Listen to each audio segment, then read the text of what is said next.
Yo, what's up? Magandang tanghali mga tropa. Alright, so welcome back again sa ating panibagong vlog mga tropa. And sa vlog pala na to is mag-update tayo dun sa mga chikiting natin na 1 month and 3 weeks na sila mga tropa.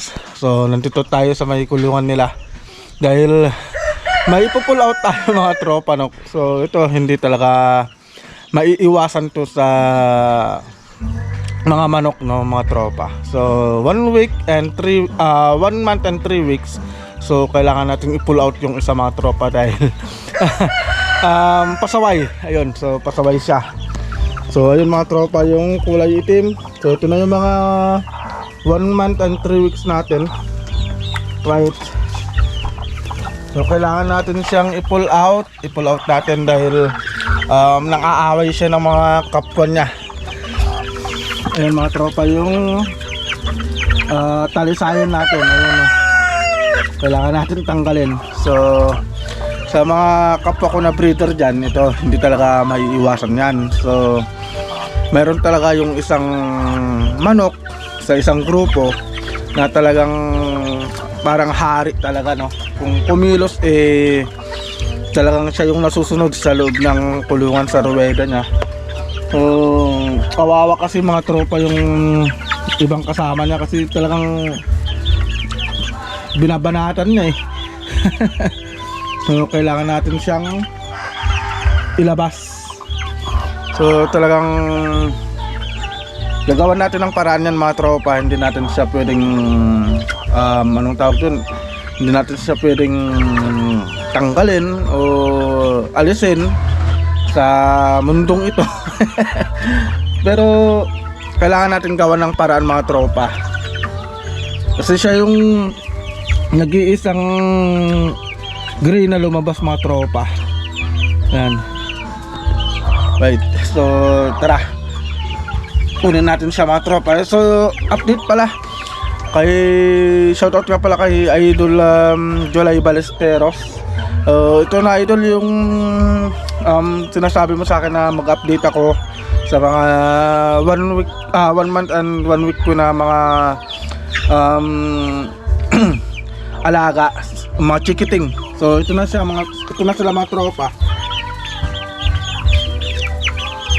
So anong tawag dito mga tropa? So wala tayong bakuna.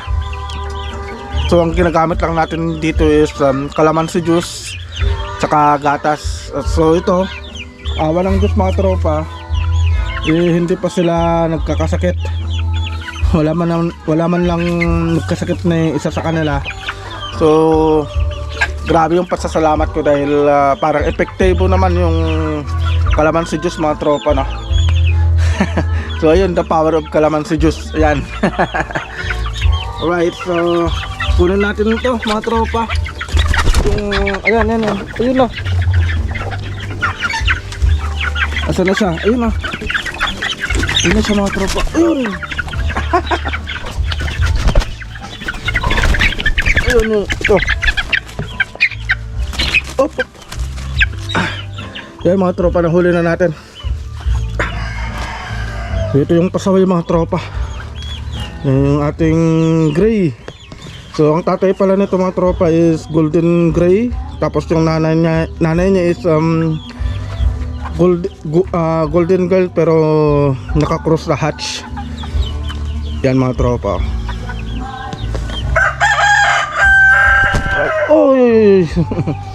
So kailangan natin gawa ng paraan, lilipat natin siya sa ibang kulungan mga tropa. Yun, alright mga tropa, no? So kailangan natin siyang ilipat sa isang kulungan kasi talagang pasaway talaga. Yan, sa mukha pa lang mga tropa, angas. So ito yung ating lumabas na gray. Ayan, parang nag-throwback yung regular gray mga tropa. So shoutout nga pala dun sa isang nag-comment sa atin na itong native daw itong mga manok natin. Pero wala naman tayong magagawa kung native yung paningin niya sa mga manok natin. Pero siyempre as a breeder, alam ko kung ano yung mga bloodline ng mga manok na binibreed ko. Ayan. So shoutout na lang sa iyo idol, kung sabihin mong native to, sa tingin mong native, eh, yun talaga yung paniniwala mo. Wala akong magagawa dyan. Pero para sa akin, hindi naman ordinaryong manok to mga tropa. Para sa akin, alam ko kung anong bloodline nito. Ito yung golden gray, yung tatay. Tapos yung nanay niya is golden girl. Tapos nakakross sa hatch. Ayan. Yan mga tropa. Right, so dito natin siya ilalagay mga tropa. Dito na muna natin ilalagay itong isang pasaway natin. Hindi talaga mawawala yan sa manukan, yung may isang pasaway talaga. So update din pala tayo mga tropa, no? Sa mga ibang pasisiw natin na walang bakuna. Kalamansi juice lang din. So ito, yan sila mga tropa. So yung kikita nyo yung isang gray doon, ang tatay din niya is golden gray. So ayun yung isang kapatid niya na gray, ayan o. Oh. Babae. Isang gray yung lumabas, tapos isang pullet na gray din yung lumabas mga tropa.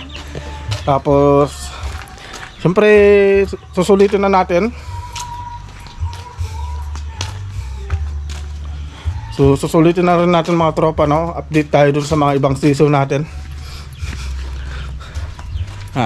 So ay, ito nga pala yung mga broodcock natin.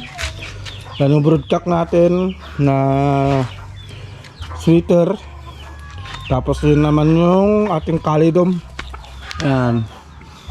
So ito na din naman yung ating Boston Hatch mga tropa. So ito pala yung nanay nung mga gray natin. Ito. Yan. Golden gray. Golden girl pala. Gray tuloy. Golden girl. Ayan, na nakakross sa hatch. Yan mga tropa. Alright, so doon naman tayo sa may mga maliliit natin na mga chikiting. Yung mga 2 weeks natin, saka mga 5 day old. Tapos may 1 day old din pala tayo na napapisa. Ayun na sila mga tropa. So yung mga tropa is golden gold, pure na gold yung mga yan. So nakapagpalabas tayo ng white gold. Ayan o. Nakapagpalabas tayo ng white gold. So nagsasabi na native yung manok ko. Hindi ka naman makakapagpalabas ng white gold kung hindi puro yung mga manok mo. Alright. So yun yung mga chikiting natin. Tapos ito naman yung ating mga anak ng ating tornado hatch mga tropa. Ito. So bali may 5. Ayan sila. Hindi makita. Ayan mga tropa, yan. So yan yung mga anak ng ating tornado hatch. Ayan ah. Pero yung tornado hatch na yun ni-cross natin sa doon sa may golden girl natin kasi hatch din yun. Bali 50% na gold, tapos 50% din na hatch din yung nanay mga tropa, no? Okay, so yun lang yung update natin sa mga manok natin mga tropa. And awa ng Diyos wala namang nagkasakit sa mga alaga natin nang dahil sa kalamansi juice mga tropa. Alright, so shoutout nga pala kay Idol July Balesteros. Ayan. So shoutout sa iyo Idol. Yun yung update natin sa mga manukan natin. So dito na siguro matatapos tong vlog natin. And see you sa next na vlog natin mga tropa. Alright.